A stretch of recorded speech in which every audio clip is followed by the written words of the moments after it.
अध्याय 16 श्री गणेशाय नमः. भक्तजन तारणार्थ यतिरूपे श्री दत्त भूवरी प्रकट होता अक्कलकोटी वास केला. जे जे झाले त्यांचे भक्त त्यात श्रेष्ठ स्वामी सुत. ऐकता त्यांचे चरित्र महादोष जातील. प्रसिद्ध मुंबई शहरात हरिभाऊ नामे विख्यात. आनंदे होते नांदत निर्वाह करीत नोकरीने. कोकणा प्रतिराजापूर तालुक्यात इटिया गाव सुंदर. हरिभाऊ तेथील राहणार. जात मराठे तयांची ते खोत त्या गावाचे होते संपन्न पूर्वीचे. त्याच गावी तयांचे माता बंधू राहती. मुंबईत तयांचे मित्र ब्राह्मण उपनाव पंडित. ते करिता व्यापार त्यात तोटा आला तयाशी. एके समय पंडितांनी स्वामी कीर्ती ऐकली कानी. तेव्हा भाव धरुणी मनी नवस केला स्वामी ते.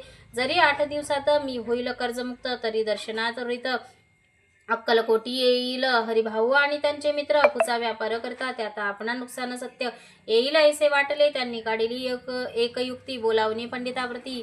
सर्व वर्तमान त्या सांगती. म्हणती काय करावे हे नुकसान भरावयाची द्रव्य नाही आम्हापाशी. फिर्याद होता अब्रुशी बट्टा लागेल आमुच्या. तेव्हा पंडित बोलले मलाही कर्ज झाले काही झाले निघेल माझे दिवाळे. आता संशय असे ना तुम्ही या कर्जमुक्त. याशी करावी युक्ती एक. तुम्हाच होऊ नये मालक. लिहून देतो पेटीवरी. अपुचा भाव वाढला व्यापारात नफा झाला हे सांगावया या पंडिताला. मारवाडी आला आनंदे अक्कलकोटी स्वामी समर्थ. सांप्रत काळी वास करीत त्याचीच कृपा ही सत्य कर्जमुक्त झालो आम्ही. गजानन हरिभाऊ पंडित त्रिवर्ग अक्कलकोटी जात. समर्थांचे दर्शन घेत पूजन करीत भक्तीने. तेव्हा समर्थे तयांशी शिवराम मारुती ऐसी नामे दिदले त्रिवर्गाशी. अनेक मंत्र दिदले पंडिता राम म्हटले. गजानना शिवनाम दिदले. मारुती हरिभाऊस म्हटले. तिघे गेले करूप. मग समर्थ त्यावेळी त्रिवर्गाजवळ बोलवून तिघांची 3 श्लोकी दिदले. मंत्र म्हणून ते एका श्लोक. गुरुर्ब्रह्मा गुरुर्विष्णू गुरुर्देव महेश्वरा गुरु साक्षात परब्रह्म तस्मै श्री गुरुवे नमः ऐसा मंत्र हरिभाऊ ते दिदला असे समर्थ. तेव्हा तयाच्या आनंदात ते पारापार नसेची. दुसरा मंत्र गजाननाला त्यावेळी श्रींनी दिदला. तेव्हा त्याच्या मनाला आनंद झाला बहुचाळ. श्लोक आकाशात पतितो यथा गच्छती सागर. सर्व देव नमस्कार केशव प्रतिगच्छती. संतोषले त्यांचे मन. मग पंडिताजवळ घेऊन एक मंत्र उपदेशन केले पावन तयाचे श्लोक. इदमेव शिवम इदमेव शिवम इदमेव शिवम इदमेव शिव. 300 रुपये देऊनी तयांनी आणले होते मुंबईहून. त्यांचे काय करावे म्हणून विचारिती समर्थांशी. असा प्रश्न ऐकोनी समर्थ बोलले त्या लागून. त्याच्या पादुका बनवून येथे आणाव्या सत्वर. काही दिवस गेल्यावरी त्रिवर्ग एके अवसरी उभे राहिले जोडल्या करी. आज्ञा मागते तया जावया. आज्ञा मिळता तयाशी आनंदे झाले मुंबईशी. हरिभाऊच्या मानशी ध्यास लागला स्वामीचा. त्या आत्मलिंग पादुका 14 दिवसपर्यंत देखा. पायी वागवी भक्त सका. तिथल्या काही दिदल्या नाही कोणा. ते हरिभाऊ एके दिनी समर्थासाने येऊन दर्शन घेऊन श्रीचरणी मस्तक त्यांनी ठेविले. तो समर्थ त्याप्रती घेऊन या मांडीवरती वरद हस्त सत्वरगती मस्तकी त्यांचे ठेविल्या. म्हणती तू माझा सुत झालाशी. आता निश्चिते परिधान करावे भगवे वस्त्र. संसार देई सोडून मग छाटी कफनी जोडी. समर्थ तयांची दिदली. ती घेऊन आता यावेळी परिधान केले सत्वर. आत्मलिंग पादुका सत्वरी देती हरिभाऊ ते करी. म्हणती जाऊन या सागर त्रि किल्ला बांधून राहावे. जाऊन आता सत्वर लुटवी आपला संसार. लोभमोहन मात्र चित्तत्वान धरावा. आज्ञा घेऊन या ऐशी आनंद झाला मानशी. सत्वर आले मुंबईशी साधुवेश घेऊन या.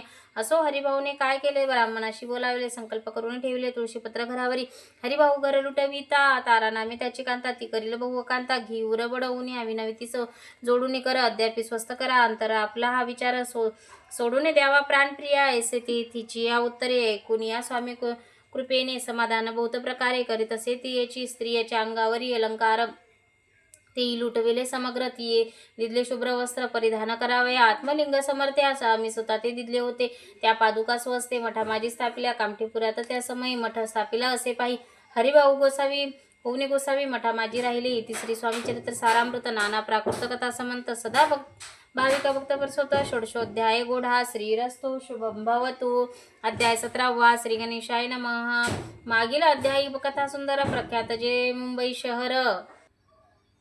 तेथे येऊन स्वामी कुमार मठ स्थापिती. समर्थांता स्वामी नामाचे भजन. त्यांची चरित्राची कीर्तन. त्याहुनी व्यवसाय अन्य. स्वामी सुतने ती स्वामी सुताची जन्नी काकूबाई नामे करून या. तिने हे वृत्त ऐकून दुःख केले अनिवार्य. निज मातेचा शोक पाहून दुःखित झाले अंतकरण.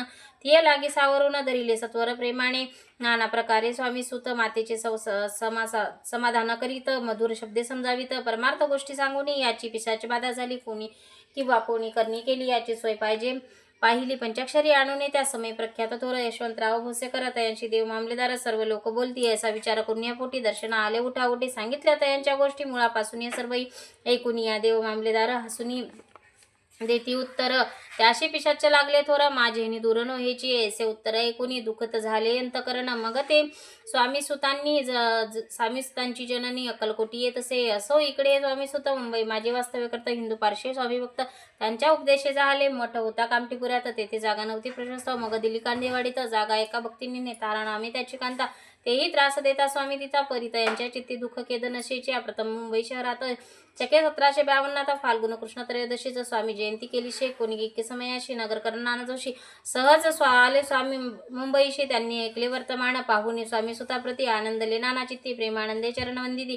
स्तवन करीत येतयांचे स्वामी सुतेतयांशी लावले स्वामी भक्ताशी धन्य झाले नाना जोशी रंगले भजनी समर्थांच्या पुढे जोशी बुवांनी स्वामींची पत्रिका करून ती अर्पाव्या श्रीचरणी अक्कलकोटी पातले पत्रिका श्रीचरणी अर्पली स्वामी मूर्ती आनंदली समर्थ त्यांची आज्ञा केली नगारा वाजवा म्हणून या नगारा वाजविता जोशी हसू आले समर्थाशी पाहुणी असो भक्ताशी प्रमानंद साधा जाहला असो अक्कलकोटी नगरात शके 1753 प्रथम स्वामी जयंती करीत स्वामी सुतानंद छेली खेडे ग्रामात प्रथम स्वामी प्रगट होत विजय सिंग नामे भक्त गोट्या खेळत त्याच सभे स्वामी सुत दिवसे दिवस स्वामी भक्त करीत विशेष जनला लाविले भजनास कीर्ती ध्वज उभारिला म्हणा माझी धरुणी कामळा कोणी येताचे दर्शना त्यासी समर्थ करीत आज्ञा सुताकडे जावयाशी स्वामी सुतही त्याप्रती मनातील खुण सांगिती ऐकून या जनचकित होती वर्णिती ख्याती सुतांची एकदा सहज स्वामी सुत अक्कलकोटी दर्शना येत तेव्हा समर्थ राजवाड्यात राहिले होते आनंदे स्वामी दर्शन घेतल्याविना तो न सेवी उदकांना असे दिवस झाले तीन निराहार राहिला मग वाड्यासमोर जाऊन आरंभिले प्रेमळ भजन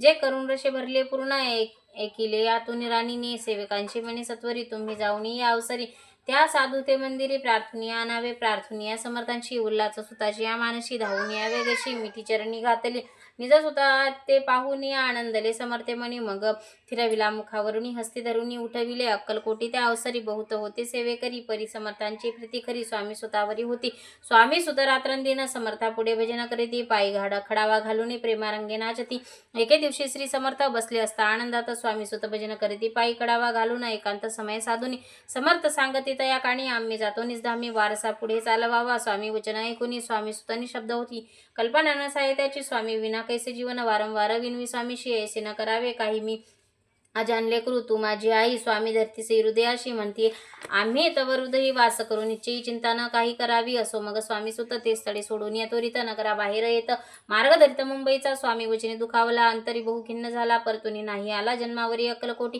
त्या दुःखी अत्तर त्रिक्षीण झाला स्वामी सुत दुःख करे दिवसा रात्र चैन नशेषण बरी तोच रोग लागला शेवटी आजारी पडला ऐसा समाचार समजला अक्कलकोटी समर्थाने स्वामी सुताची या जननी राहत असे त्या स्थानी तिने वर्तमान ऐकून विनवित समर्थाचे मग समर्थ त्या अवसरी मुंबईस पाठविले सेवेकरी म्हणती सुता ते सत्वरी मज सानिध्य आणावे परिसुत त्या सांगती आला नाही अक्कलकोटी विरेहद दुःख त्यांचे पोटी रात्रंदिन सलत असे मग सांगती समर्थ त्यांची घालून पेटी ती घेऊन यावे त्वरित कोणी तरी जाऊनी तथापि स्वामी सुत पाही अक्कलकोटी आला नाही दिवसे दिवस देही क्षीण होत चालला शेवटी बोलले समर्थ आता जरी नाही सत्य तरी तो भरून यथार्थ ठेवली ती उडवू की याचा अर्थ स्पष्ट होता तो समजला स्वामी सुता परी तो ना आला अक्कलकोटा जीवित परवाना केली आजार वालडा विशेष श्रावण शुद्ध प्रतिपदेश केला असे कैलासवास सर्व लोक ती अक्कलकोटी त्या दिनी समर्थ करीती विचित्रवाणी करणी वेसले स्नान करुणी परिगंधन लावती भोजनाते न उठती धरणीवरी अंग टाकती कोणा संगे न बोलती रुदन करती क्षणशनी इतक्या माझी सत्वर मुंबई होणे आली तार श्रुत झाला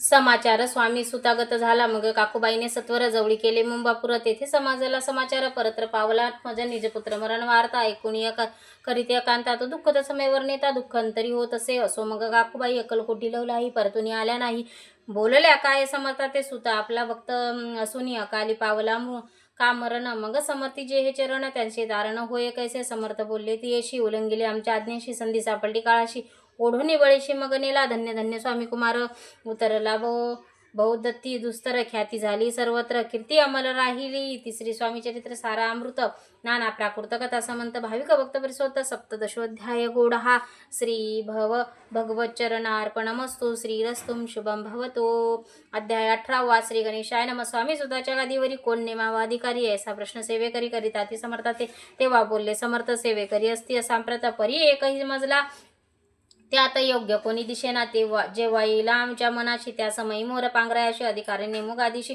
चिंता तुम्ही न करावी मोर पांघरा समर्थी म्हणती वेळोवेळा रात्रींदो दिस तोच चाळा मोठ्या मोठ्याने ओरडती आमच्या पायऱ्याची विटन जतन करावी नीट वारंवार म्हणती समर्थ काकूबाई लागून या लपून ठेवलेशी या विटेशी ती दिली पाहिजे आम्हाशी याचा अर्थ कवनाशी स्पष्ट काही कळेना असो स्वामी सुताची भ्रांता कोकणात राहता होता स्वामी सुत मृत्यू पावता वर्तमान कळले त्या तो केवळ अज्ञान दादा यांचे अभिमान त्याचे शरीर असमाधान कृश होत चालला काकूबाईने तयाशी आणविले आपणापाशी एके दिवशी समर्थाशी दादा प्रति दाखवले समर्थ बोलले बाईशी 4 वेळा जीव घाली अशी आरोग्य येईल बाळाशी चिंता मनाशी करू नको त्याचप्रमाणे बाई करता दादाशी आली आरोग्यता समर्थाची कृपा होता रोग कोठे राहिला की जगाव मोगलाईत तेथे नानासाहेब भक्त त्यांची बांधली अश्रीचा मठ द्रव्य बहुत खर्चिले श्रींनी आज्ञा घेऊन सत्य पादुक स्थापया मठात या कारणे अक्कलकोटी येत दर्शन घेत समर्थांचे ते म्हणती काकूबाईशी पादुक स्थापन कराव्याशी तुम्ही पाठवा दादाशी समागमे आमच्या बाई म्हणे तो अज्ञान तयास शरीर समाधान त्याची काळजी घेईल कोण सत्य सांगा मज लागे समर्थ उत्तर ऐकून या म्हणती द्यावे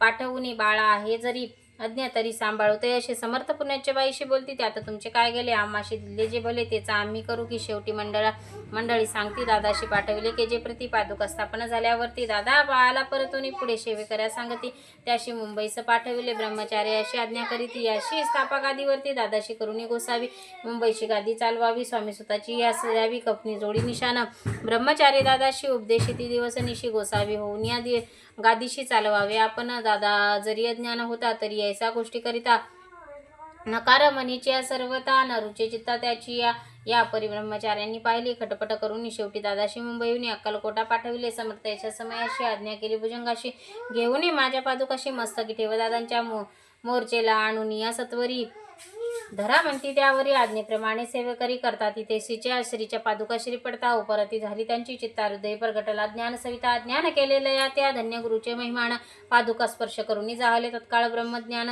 दादा प्रति वेळ खचित लावले ती म्हणे जीव समर्था आपण ही काय करता दादाची अश्री ठेवता पादुका काय म्हणून ही समर्थ बोलले ती याची जे बरे वाटेल आम्हाशी त्याची आम्ही या समयाशी बडबड करू नको काकूबाई बोलले वचन एकासे करून गोसावी बनवून टाकीला आपण मारून इतकची पुरे झाले नाही 19 संवचनाला समर्थाशी क्रोध आला घाला म्हणती बाईला खोड्या माझे सत्वर काकूबाईने अकांत करून मांडला अनर्थ नाना अपशब्द बोलित भाळ पिटीत स्वस्ते परी समर्थ त्या समयी लक्ष तियेकडे दिले नाही दादाशी बनवले गोसावी कपनी जोडी अर्पिली दुसरे दिवशी दादाशी समर्थ पाठवले भिक्षेशी ती पाहुणी काकूबाईशी दुःख झाले अपार समर्थाशी हसू आले अधिकचे कौतुक मांडिले दादाशी जवळ बोलाविले काय सांगितले तयाशी अनुसया तुझी माता तिचं पाशी भिक्षा मागा आता अवश्य म्हणून सत्वता जननी जवळ पातला ऐशे बाईनी या पाहुनी क्रोधाविष्ट अंतकरणा म्हणे तुझी हे करणी लोकापद कारण ऐकून या मातीची उठली दादा तिचं प्रती बोलती ऐक सुखे तुच्छ गमती माते आजपासून पुत्राचे ऐकून वचन उदास झाले तिचे मन असो दादा गोसावी होऊन स्वामी भजनी रंगले काही दिवस झाल्यावरी मग आले मुंबापुरी स्वामी सुताच्या गादीवरी बसून संस्था चालविली तिसरी स्वामी चरित्र सारामृत नाना प्राकृत कथा समंत सदा प्रेमळ भरिसोत अष्टदशोध्याय गोढ हा श्रीरस्तुं शुभं भवतु।